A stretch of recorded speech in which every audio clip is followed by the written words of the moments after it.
Ballet is very ethereal and otherworldly anyway, and I think Swan Lake is a great platform for ballet. Some of these ballets are like onions, like it's just layer after layer, like the more you do it, the more you get. It's like the epitome of what ballet can be at its most beautiful. It's what we train every day since we were little kids for.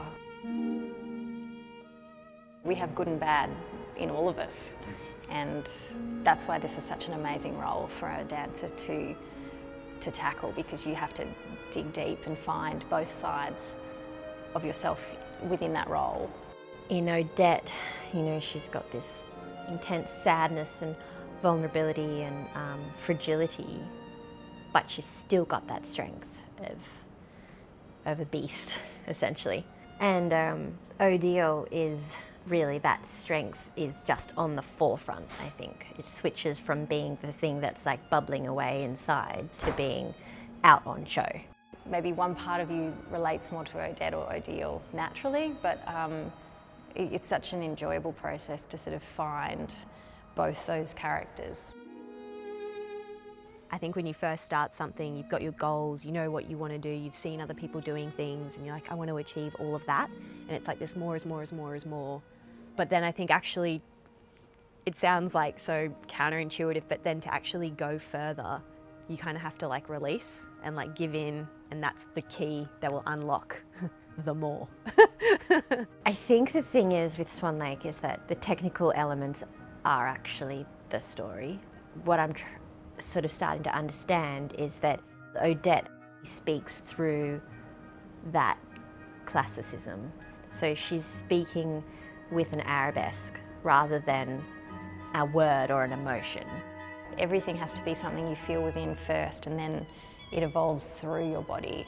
And then you have to transcend all of that technique and go beyond it, because you know the combre in the arms for Swan Lake, it's extreme. Everything is elongated. It's like uber ballet. We have like solo calls where it's like all of us are in the room and we're all like watching each other and being like, oh, I like that version, or like someone did it like this, or someone did that. Like, and it's also so nice watching people that have done it before, because things just sit differently on your body. Swans are big, powerful birds, but you don't necessarily see that. And I think when you see beautiful sort of ballerinas take on this role, they become creature-like and they become otherworldly, and I think that's what I find really compelling about it. It's no easier. It's still, you know, so challenging, but that's why it's so rewarding. I feel it more as a story now, like as opposed to like nailing the technical moments. There's so much more to it than that. There's so much subtlety in the way you can play those characters, and I guess I trust myself a bit more now to experiment, and also just not to be complacent, to say, because I did this, I already worked on this, so I'll just continue to do it this way. I think, you know, dancers are always they're always striving to learn. You never stop learning, ever. So I think it's that I still feel like I'm working it out. Every day is sort of different. Honestly, I think Swan Lake is the music. Tchaikovsky is a genius. And yeah, the music is just like the best ballet music, I think. You know, people sort of think of Swan Lake as one of those sort of chocolate box productions. But to me, there is something actually unique and special about Swan Lake, and I think it's bigger than its origins.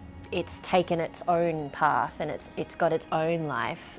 And yes, it's a simple story, but it's really about ballet being able to transform the dancers into these otherworldly, animalistic beings, and ballet itself, ballet technique being the language for that.